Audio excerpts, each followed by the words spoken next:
Bonjour mes chers élèves, voilà le corrigé de l'exercice 6.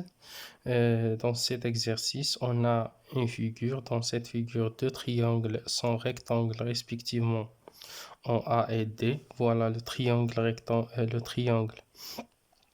voilà, on a le triangle AB, c'est un triangle rectangle en A.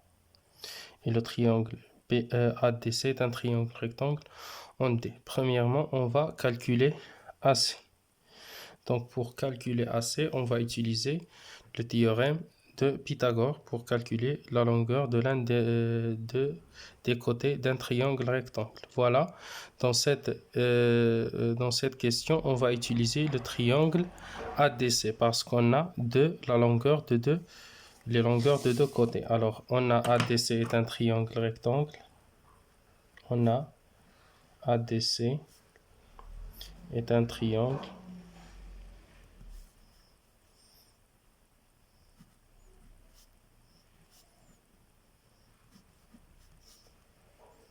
en D.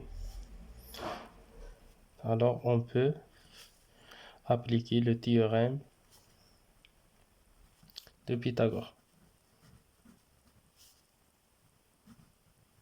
Le théorème de Pythagore qui dit le carré de l'hypoténuse, c'est-à-dire AC au carré, égale la somme des côtés de l'angle droit. AD au carré plus DC au carré.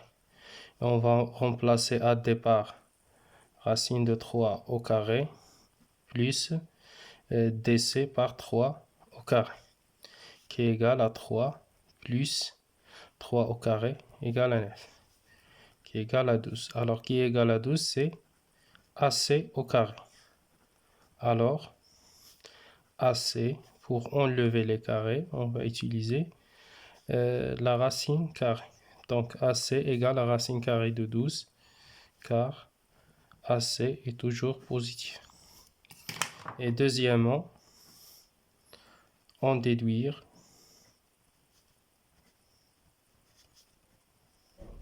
la longueur BC. Voilà, puisque AC égale à racine de 12, donc on peut appliquer le théorème de Pythagore dans le triangle ABC parce qu'on a les longueurs de deux côtés. Alors, on a de même façon ABC est un triangle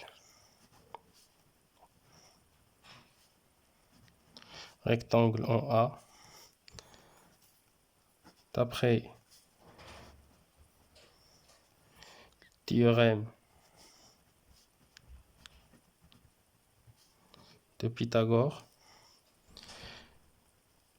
le carré de l'hypoténuse, donc BC au carré, égale la somme des carrés de l'angle droit AB au carré plus AC au carré, c'est-à-dire AB égale racine de 11 au carré plus AC, on a déjà calculé AC, c'est racine de 12 au carré.